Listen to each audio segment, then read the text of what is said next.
there? Welcome back. It's Taco Tuesday here at Corked Stats, powered by the Mayo Media Net here on YouTube and presented by Jock Market, the daily fantasy app where you actually make money for being sharp. Download that bad boy for free. Use the promo code MMN. They're going to match the first $100 for free. If it's free, it's for me. Welcome, everybody, to the fastest show in MLB. Absolutely anywhere. You know you can take that one to the bank without a doubt with your host, the big dude with the big mouth from the Big Apple, Big Johnny Stud, coming to you worldwide from Brooklyn, New York, as always, coming out the chair, as always, and lately been wearing multiple black eyes from the betting record, as always. No lead is safe this season when you are with us. Oh my goodness, Hachi, Machi, Liberace, what could you do? Yesterday we rolled out John Gray.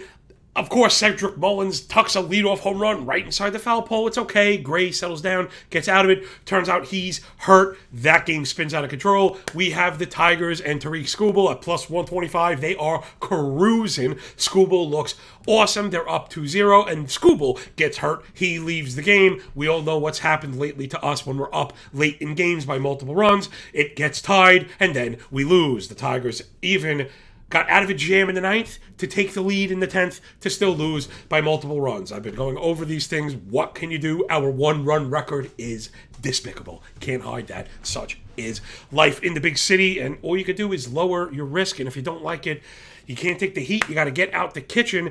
If anything, go back into demo mode. This is for my beginners out there. Remember, I'm able to eat these losses with a smile on my face because I'm so strictly regimented. This is part of a very, business. This is part of a legitimate business plan that I understand will have ebbs and flows, and I allowed the units and the percentage risked to take care of itself. For the people that maybe haven't subscribed to being so diligent, I understand it's kind of what separates the wheat from the chaff.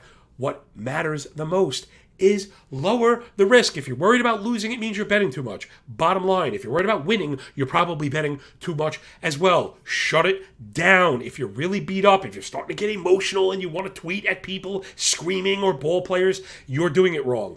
Get over yourself. Stop doing that. Reduce your risk to 0. Goose egg. Make money in a sample set for 30 days and then go live again. It's really that simple. You don't have to continue to lose. You don't have to throw bad money after bad money. That's just not how it goes. It really means a lot that I'm sharing to you, not just how to win. Anybody can show you how to win. You pick bets, you tweet emojis, you go on to the next day. It's learning how to lose and stay in the game. Notice a lot of handicappers, when they start losing, they kind of go off into the sunset. Not the big dude. I'm banging the drum even louder because there's more lessons to be learned when you lose than when you win. Let's do it. It's the 3 pillars of profit here at Corked Stats and Mayo Media Net, where you're getting all the nuance, all the context till it's pouring out your GD holes in your face, everybody. Rate, review, and subscribe to the audio-only pod. And please, in a minute, after I put on a clinic with this detailed analysis, I'm going to ask you to hit the like button and subscribe to the YouTube channel as well. I'm very, very proud of what we've done. It's very hard to build a YouTube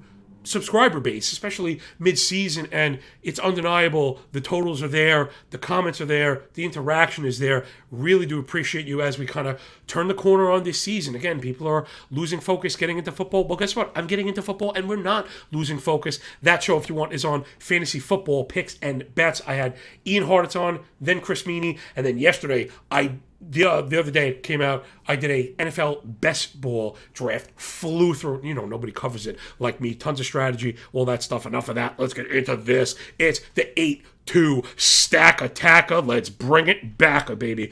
Oh man, it's been a rough go, but like I said, no rest for the weary around here at the Cork Stats War Room. We're looking at those beer makers. Gimme Milwaukee lefties against Bryce Wilson, 6.31 ERA, 1.6 whip, 8.72 OPS on the season. His deserved ERA, that's a contact-based indicator, up over 5.5. Single-digit K-minus walk. Whiff rate below 20. First strike rate at 52. Zone contact rate at 90. What does that mean for the new listeners? It means he does not create the whiffs needed to get out of jams. First strike rate at 52% is way too low. 29% chase rate, way too low. So the in-zone contact rate becomes way too high. He doesn't win in the zone because his stuff is not great. He falls behind, can't get the chase. Now we could go into the contact metrics. 43% hard hit rate, line drive rate over 23. We know that's mattered more than ever this year with the change in the ball and the humidors and such. That's equaled the ex-WOBA over 380. All those metrics kind of firmly in place. His ERA at home on the year is over 8, something that we love to see. And lefties, year to date, I mentioned that they have a 383 batting average, OPS at 1,000, and the problem is the fastball. Way too many of those being thrown to lefties. 41% use on the four-seamer. 600 X-slug, only 22% whiff. Now, granted, the 22% whiff rate is not terrible. It's probably right or below average. Again, I like to give you where these stats fall. Not just read you the number, but where the average falls and kind of what it means. So he does get a decent amount of whiffs, but 600 expected slug on a pitcher throwing 40% of the time, that math just doesn't work out. That's the explanation for a lot of those poor output stats that we've seen from Wilson. So give me Yelich, give me Tellez, give me Wong. You see the names up on the screen. All of these stats are, I believe, more than the last 2 weeks, they're all over 30 plate appearances against righties. Yelich, my triple slash, remember, BA, ISO, OPS. We use ISO to count for extra base hits because of total base props that don't include walks, but all that juicy stuff matters for Jock Market in particular. Keep your eye on the top of the lineup. You get a half point for those plate appearances. Yelich, 414 BA, 241 ISO, 1196 OPS. Yelich coming on as of late, 6 extra base hits in that span, and he's doing work against fastballs from righties, right? See how we want to have that kind of crossed matrix. We want to make sure it's fastball, not off speed in that span. Yelich, year to date. When I go to individual pitches, I generally like to expand the sample. It makes a lot of sense because you don't always get that. So 52 hard hit, that's 95 miles an hour, which again, the reason we use that is because it's directly related to slugging. 12% barrel, 425 expected WOBA for Yelly. Be rubbing the belly tonight. Speaking of belly, give me the big boy, Rowdy Tellez, 346, 308, 1123 OPS. Anytime that center number OPS is over 30, that means you have a 30% ISO rate. If we're expecting 4 at-bats, 4 plate appearances, I should say, with an ISO over 30%, that 4th plate appearance should get it done. Now, of course, this doesn't always work, but there's a bit of the math behind the total base props. 21 barrel, 15 blasts, and 5 home runs year-to-date against fastballs. Again, individual pitches, we want to zoom out. Tellez, Yelich, and also Wong doing work. Wong looking excellent as of late. 500, 308, 1356, triple slash. Oh, my goodness, with 6 extra base hits, a 315 ISO, 5 home runs against right-handed fastballs. So we'll be looking at all of the Brewers lefties today. I think they get it done early and often. Again, I can't stomach the juice, but we'll probably be looking to think the Brewers run line we're going to cover again also. So give me Yelich, Tellez, and Wong for the Brew Crew. Let's get over to the Blackbirds in orange vest going up against Spencer Howard. 5.93 ERA, 1.5 whip, OPS allowed at 1,000. Oh my goodness. Anything above 850 usually rings 1,000. Wow. FIP and PCRA above 6. Deserved ERA is above 7. My God, how is this guy around? And he had a good start. He burned this last time. We'll get to that in a second. 10% K minus walk, 7% swinging strike rate. First strike rate at 48%. That's just about as low as she goes. 27% O swing. Again, that's about as low as she goes. Remember, chase rate, the average is probably like 32. So if you're at 20, you're at 27. You can't be like 5, 6 ticks below the average of being nearly 20% below average. That just doesn't work. Again, he has to come in the zone, so you see the high contact rate, and when the ball's in the zone, it goes out in a hurry. 43 fly ball, 11 barrel, almost 3 home runs per 9. Righties on the year, of course, the majority of hitters being right-handed. 333 batting average, 447 WOBA, just jumping off the page. 1,000 OPS and 8 shamalama ding-dongs in the shibbity bop. Yeah. And the problem is The arsenal is just not robust enough. It's a cutter and a fastball. You've heard this from me before.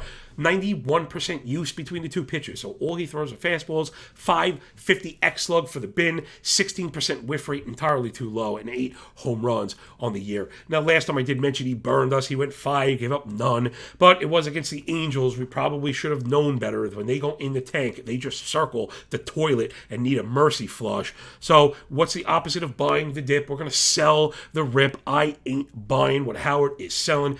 Give me the Orioles. Let's start with the righties. Like I mentioned, it's Mountcastle. Again, sometimes we're just not looking for like last 7, last 14. I'm not as concerned with who's hot and who's not as much as underpinnings. We mentioned the fastball usage out of hyper usage. So give me Mountcastle. Excellent fastball hitter from righties. 56 hard hit, 15 barrel, 213 ISO, and he has 11 home runs against righties year to date. So I think Mountcastle gets it going today, even though he hasn't been great. And then Rutschman, who is not right-handed but has been killing righties. And again, the fastball is just not very good. Last 30 days, 56 plate appearances against righties, 47 hard hit, double-digit barrel. Check out the triple slash, 442, 302, 1316 for Rutschman. Wow, what a 413 ex-Woba in that span. So give me Mountcastle, give me Rutschman. Bouncing back without Mancini. They got to us yesterday. I think they get it done again. Last up, it's the Friar Tucks. Give me the Pods from San Diego in that beautiful weather. However, notice this is game 2. I did not handicap the first game. It's like a standalone one, so I focused just on the main slate. Remember, see, the Padres and Rockies go 2 times today. So make sure it's game 2. They'll be going up against Jose Urena, 4.67 ERA, 1.62 WHIP, xFIP and Sierra clearly north of 5, 12% K to 11.5% walk. I mean, I just can't believe how could you have a sub 1% K minus walk? Comes in the zone and it's going out in a hurry. 91 Z-Con in zone contact, 23 line drive. How has he been palatable? The BABIP is below 300. I'll be looking for that to correct. Lefties year to date have crushed him. 315 BA, 850 OPS. So we're looking for Profar. We had him yesterday. Just how frustrating it is. I really need an assistant. I put out all this work and I just don't get all the time to filter through it. We were all over Profar yesterday. Didn't make the cut on the total base prop.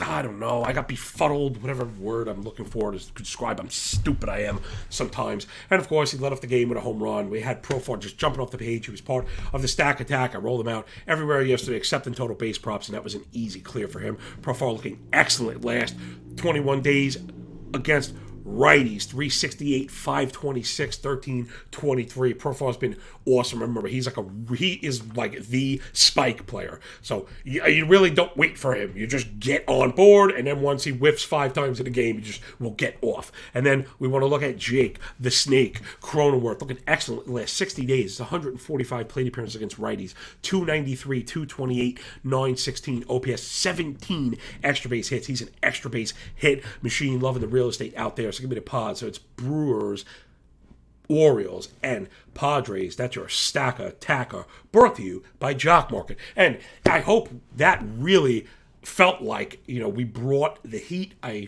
like to think my show reeks of effort. And if you agree, the best way to thank us, doesn't cost you $1. I don't want your money. I just want your cartoon fingers. Press that little animated thumb below, hit the like button, and subscribe to Mayo Media Net, because that stuff matters more than it should. All right. Here we go. Second pillar of profit. It's the fantasy leaderboard. Baby. Again, if you're unfamiliar, Mondays write news and notes with the subsequent playing time fill-ins. Tuesday, we mine the statistical leaderboard, advanced leaderboard for pitchers, looking for names with some advanced stats that might pop, guys to look to maybe add. Wednesday, we do the same for hitters. Thursday, we mash it all together. I'm going to give you an ad for every position in every format. Of course, doing all things for all people, or at least try my best. And then Friday, we do the weekend look ahead. I've done a bullpen thing and just a little wrap up kind of state of the fantasy address. It's been going pretty well. All right, let's dive into it. You'll notice for the audio only listeners, I'm going to walk you through it. 2 lists as always. This is blast rate, again, the ideal subset of barrels, contact allowed, which is a mistake. That was not corrected. I'm really sorry. When I put this graphic out on Twitter, I can't redo this video right now. When I put this graphic out on Twitter, I will correct it. That should be whiff rate. When we do pitchers, we do whiff rate and xwOBA. Makes sense. Swing and miss ability, and then contact allowed. Quality of contact allowed. I'm really very sorry. Again, when I put this on Twitter, I will correct this to whiff rate. So these are pitchers inside the top 60 in whiff rate. Again, swing and miss, very important. Christian Javier, Nick Lodolo, David Peterson, Josiah Gray, Chris Archer, Daniel Lynch, Austin Voth, Braxton Garrett, Reed Detmers, Bailey Falter. Let's kind of take it a bit at a time. Christian Javier, the reason I did that, 34% whiff rate. He is ridiculous. He looks like an absolute ace right now. Wow, he looks just phenomenal. To Nick Lodolo, right? Ups and downs that you're going to get with youths and also that you're going to get with Reds pitchers. I know he's available in some leagues. There is some upside as a streamer when he's on the road. To David Peterson, he's been phenomenal, developing the new slider for the Mets. To Josiah Gray, again, there have been some hiccups. I am down with Gray. Didn't have a great start last time out, but I think that was the dip to buy. I think we got to get back behind Gray. Archer's getting whiffs, but I'm not buying it. He is walking a ridiculous amount of hitters trying to avoid the rough contact that he allows. I'm getting away from Archer. So I'll give you an idea of how one stat shouldn't do it. You have to keep going, but this is a good way to kind of get the flashlight. I wanted to highlight that. Daniel Lynch looked excellent yesterday. He's up. Remember, he's got all the prospect shine. People oftentimes disregard young pitchers after they stink. Fast forward a hitter here, a name, and it's Reed Detmers, right? He was terrible. It's funny, he threw maybe the worst no-hitter of all time. But then he was terrible. He got sent down. He came back, rediscovered all the things that people liked about him, and now he looks excellent. So do not write off Daniel Lynch. Add him. Ask questions last. To Austin Voth, somebody that I really liked a couple of years ago. It fell apart for him in Washington. Now he's with Baltimore. They've done some decent things with pitching. Just keep an eye on him. They're stretching him out. So if he was going 3 and then going 4 and a third. I think he even went 5. If they're going to try and get him to be a 5 or 6 inning pitcher, they've shown you getting rid of Mancini. They're not looking for much. He could get a run down the stretch. Pitching is very difficult right now. And it ends with Bailey Falter, who again has been kind of gross on the stat page at times, but he has a very kind of deceptive delivery. But I think if he kind of makes a tweak or two, you could see it. I started him this week because I think he has the Marlins. All right, then we go over to top 55, inside the top 55, right? This is not a raw leaderboard. Again, no one needs me to tell them that Corbin Burns is awesome. Go get Corbin Burns. Well, you can't get Corbin Burns. So I'm going to try and talk about guys that you might be able to get, might be able to trade for as fantasy trade deadlines approach. All right, these are all pitchers that have a sub 315, xwOBA 315, generally where you're going to start looking for good quality. Anything at 300 or below is excellent. Anything below like 285 is just elite. Who's at the top right there? Christian Javier, 229 xwOBA to pair with 34% whiff. Just awesome. He's been phenomenal. To Merrill Kelly, who's kind of gotten it back, kind of found his groove again. I also saw him kind of floating around some waiver wires as a spot start. You could do worse. Jose Quintana moving to St. Louis. Do not undersell the quality of the defense, the upgrade he's going to get. I'm not a big Quintana guy. Again, if he's out there, we know he controls the contact. He's going to get a big boost from the offense and the defense.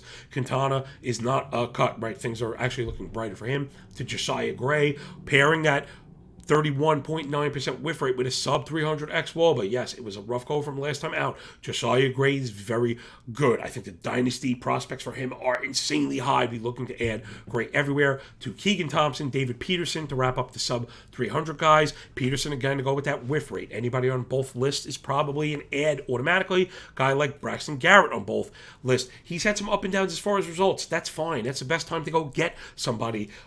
Marlins have had a bunch of injuries.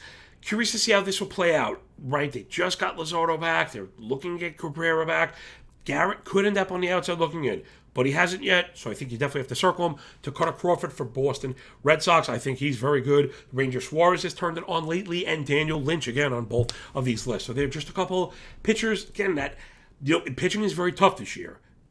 Hitting is stepping forward, right, becoming more prevalent, more dangerous with the weather changing and pitchers getting injured, right? Good pitchers get injured, don't get replaced by good pitchers.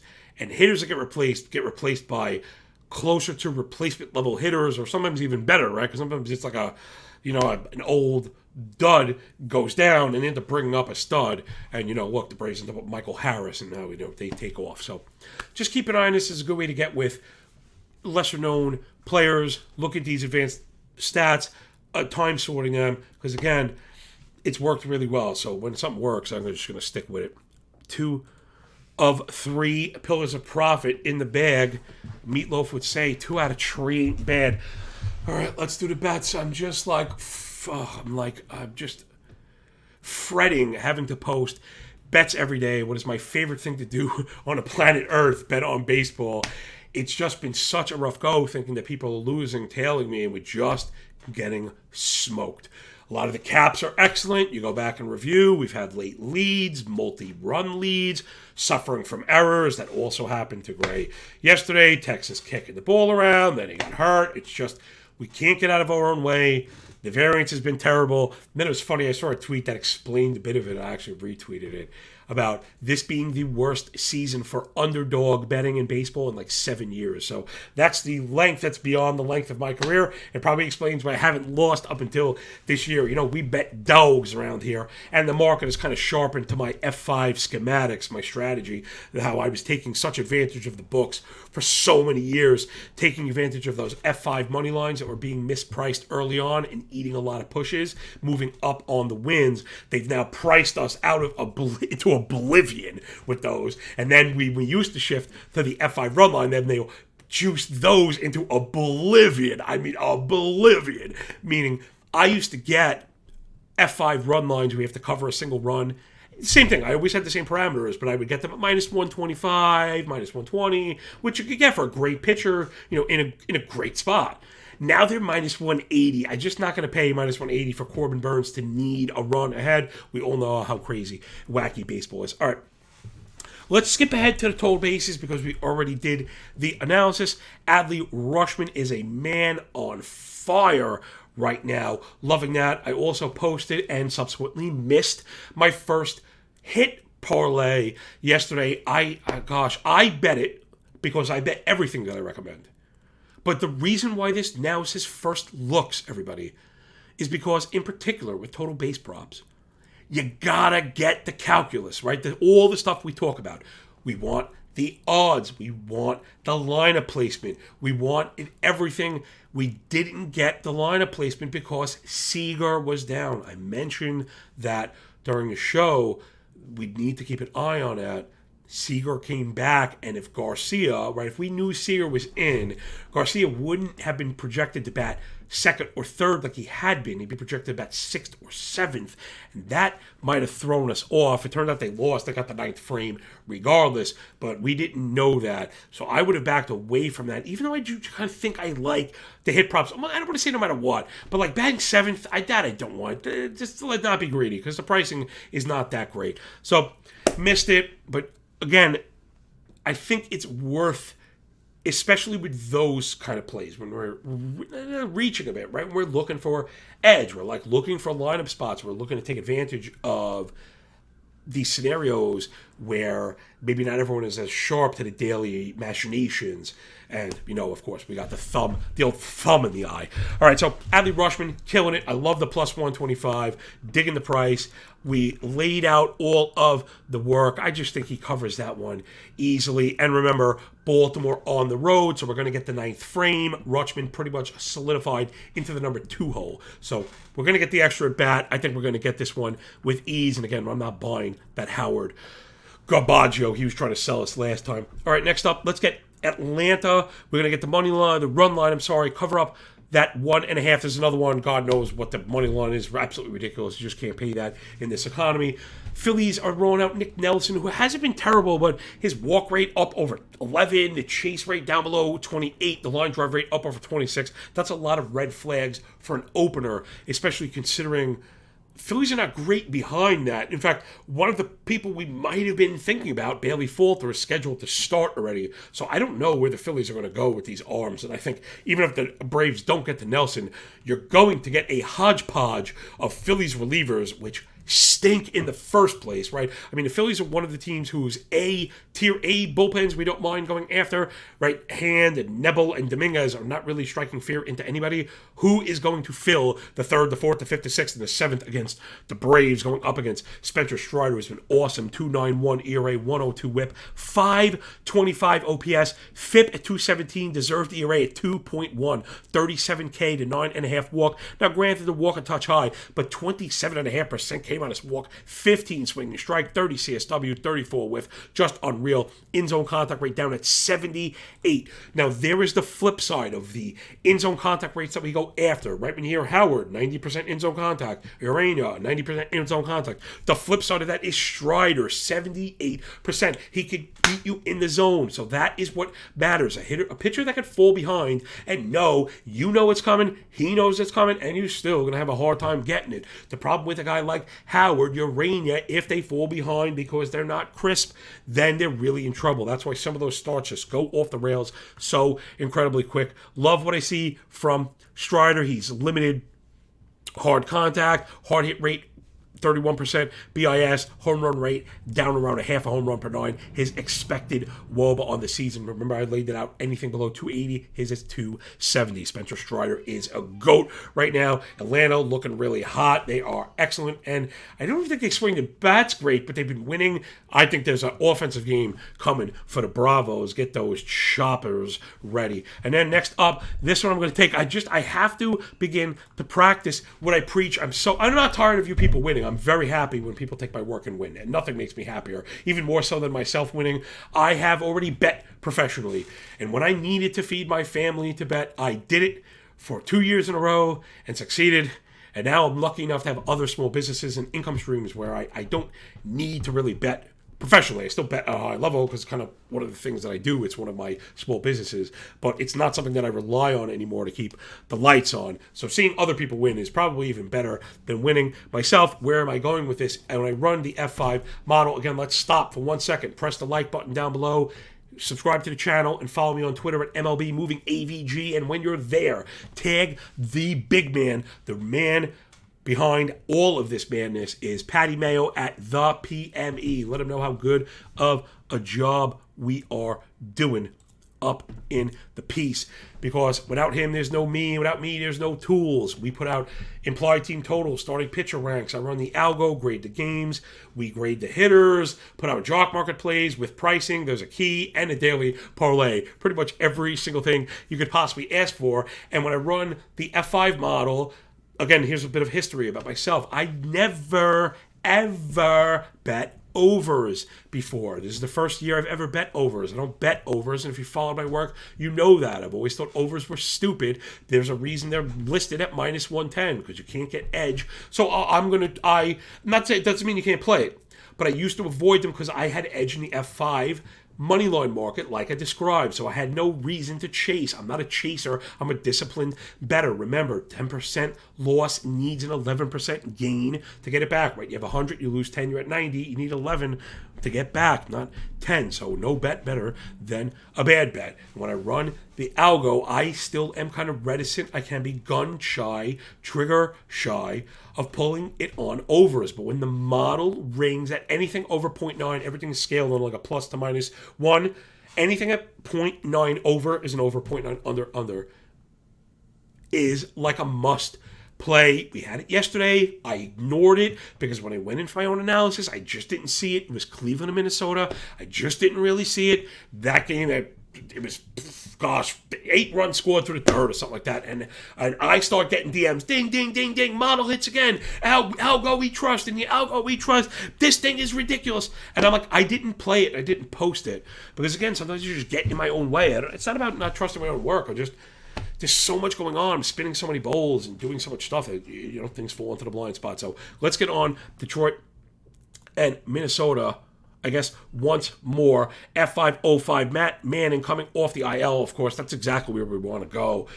He's been good in his couple spot starts, but where we've seen him through last year, going back, whenever I have pitchers without a lot of sample IPs, if you check the starting pitcher sheet, another one of the tools we bring to you every day. I go back to 2021, 5.5 ERA, 1.5 whip, but he's really struggled. And again, the Detroit bullpen is really soft in the middle. I'm not sure what kind of distance we're expecting from Manning against a Twins team that hits really, really well, and they're looking really good. The top of that lineup is sick, and now the middle of it with guys like Miranda getting it going.